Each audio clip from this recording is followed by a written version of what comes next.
お金の流れが止まったように感じたら、それは宇宙からの入金待ちかもしれません。毎日頑張っているのに、こんなに節約しているのに、人のために心を込めて生きているのに、それでもなぜか豊かさが遠ざかっていく、そんな風に感じることはありませんか？本当に望んでいるのは贅沢や派手な成功ではなくて、心が安心できる日々、誰かと分かち合える温かな時間、そしてもう大丈夫と感じられるような静かな豊かさ。でも現実はなぜかうまくいかない、足りないことばかりに目が向いて、つい自分を責めてしまう。もしかするとそれはあなたの価値が足りないのではなく、宇宙銀行という見えない仕組みをまだ知らなかっただけなのかもしれません。宇宙銀行とは、あなたがこれまでに与えてきた愛や祈り、感謝、信頼、そうした見えない豊かさが貯金されているエネルギーの口座です。今日の動画では、その宇宙銀行の仕組みと、あなたがすでに持っている引き出す力について、優しくお話ししていきます。どうぞ、心を少しだけ緩めて、聞いてみてくださいね。第1章、宇宙銀行とは。宇宙銀行とは、目には見えないけれど、誰もが生まれながらに持っている豊かさの口座のようなものです。その口座には、お金ではなく、あなたがこれまでに人に向けてきた思いやり、誰かのために流した涙、温かい祈り、感謝の気持ち、そして自分を信じて歩いてきた日々の波動がそっと記録されています。宇宙は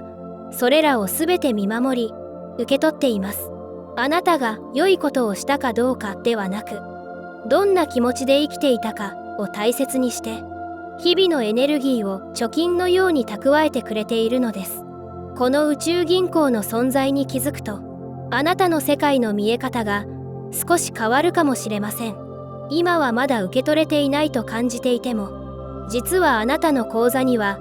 たくさんの愛の残高が積み重なっているのです。それはあなたがすでに与えてきた証であり、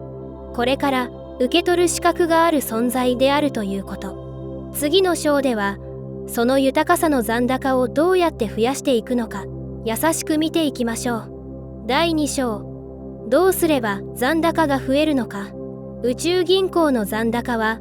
皆さんの日々の波動によって静かに積み重なっていきます。例えば、誰かにそっと手を差し伸べたとき、心からありがとうと感じたとき、ほんのひとときでも安心や希望を抱けたとき、そんな瞬間のエネルギーはすべて宇宙銀行に入金されているのです。反対に、足りない、どうせ無理といった思いが続くと、入金の流れは少しずつ滞ってしまいます。けれど、それもまた悪いことではありません。私たちは不完全でいいし、揺らいでいい存在だからです。大切なのは、どんな気持ちで過ごしているか。宇宙は、その人が放つ波動の質を感じ取り、それに見合ったエネルギーを優しく貯めてくれているのです。つまり、無理に頑張る必要はありません。小さな感謝、小さな微笑み、小さな優しさ、それだけで、あなたの宇宙口座には、今日も豊かさが溜まっているのです。次の章では、その豊かさが引き出されるタイミングについて見ていきましょう。第3章、引き出されるタイミング。宇宙銀行に豊かさが溜まっていても、それが現実に引き出されるには、ある条件があります。それは、あなたの波動が受け取りたい現実と一致したとき、例えば、誰かの優しさを素直に受け取れたとき、私は愛されていいと心から感じられたとき、何も持っていなくても、なんだか安心していると感じられる瞬間、その波動が宇宙銀行の残高とリンクし、引き出しが起きるのです。逆に、こんな私がもらえるはずない、まだ早いと思っていると、どれだけ残高があっても受け取る流れは保留になってしまいます。宇宙はあなたが信じた分だけ答えてくれます。だからこそ、現実が動き出すのは、あなたが私はもう受け取っていいと心で許した時なのです。受け取ることに遠慮はいりません。あなたが放ってきた愛と優しさはずっと記録され続けています。次の章では、その宇宙銀行を動かすための日常の小さな習慣についてお話しします。第4章、宇宙銀行を動かす3つの習慣。宇宙銀行にアクセスするのに難しいことは必要ありません。特別なスキルや知識よりも大切なのは日々のあり方です。ここでは宇宙銀行を優しく動かすための3つの習慣をご紹介します。1つ目は、朝の時間に今日も豊かさを受け取りますと意図すること。たとえ言葉に出さなくても、心でそっとそう思うだけで、波動が受け取りモードへと切り替わります。2つ目は、誰かに優しくしたとき、心の中で今、入金されたなと感じてみること。すると、善意や思いやりの行動がもっと温かく、喜びを伴うものになります。そして3つ目は、不安や不足を感じたときに、宇宙銀行に任せようと意識を戻すこと。すべてを自分一人で背負おうとせず、目に見えないサポートを信頼してみてください。これらの習慣は小さなことに思えるかもしれません。でも、その小さな積み重ねが宇宙の流れを少しずつ動かし、あなたの人生に優しい豊かさを引き寄せてくれるのです。次の章では、あなたの心にそっと伝えたい、ある大切な真実をお届けします。第5章、私はもう豊かさに値する存在だった。多くの人がこう思い込んでいます。もっと頑張らなきゃ豊かさは受け取れない。私はまだ受け取るほどの人間じゃない。何かを犠牲にしないと報われない。でも、それは本当でしょうか？宇宙銀行はそんな条件付きの評価では動きません。あなたがこれまでに与えてきた優しさや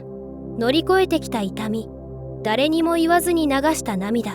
それらすべてがすでに価値として記録されているのです。つまり、あなたはもう豊かさに値する存在だった。足りないどころか、むしろずっと与えてきた側だったのかもしれません。私はすでに愛されるに値する。私はすでに受け取っていい。そう信じることができたとき、あなたの波動は静かに変わり始めます。そして、その信じる力が宇宙銀行の扉を優しく開くのです。次はいよいよ最終章です。あなたの人生に流れ始めている豊かさの光についてお話ししますね。最終章。あなたの豊かさはもう始まっています。あなたがこれまでに歩んできた道のり、人知れず重ねてきた思いやりや優しさや信じる心、それらはすべて見えない形で豊かさとなって宇宙銀行にしっかり記録されています。もしかしたらまだ実感できていないかもしれません。現実に変化がないように感じる日もあるでしょう。でもどうか忘れないでください。豊かさはある日突然やってくるものではなく、あなたの中にすでに流れ始めているのです。心を開いて、ほんの少し受け取ってもいいと許してあげるだけで、宇宙銀行の扉はそっと開きます。そして、あなたが必要とするタイミングで、必要なだけの豊かさが自然と届くようになっています。それは偶然ではなく、ずっと前から準備されていたこと。あなたの存在そのものがすでに価値ある光であり、宇宙はそれをずっと見守っていたのです。私はレアリアです。今日のメッセージがあなたの心に小さな安心と希望を届けられたなら、こんなに嬉しいことはありません。もしよかったら、高評価やチャンネル登録で宇宙銀行の循環を広げていただけたら嬉しいです。そして、あなたの感じたことや気づきがあれば、ぜひコメント欄で教えてくださいね。あなたの豊かさはすでに始まっています。その流れを信じて、今日も優しく過ごしていってください。それでは、また次の動画でお会いしましょう。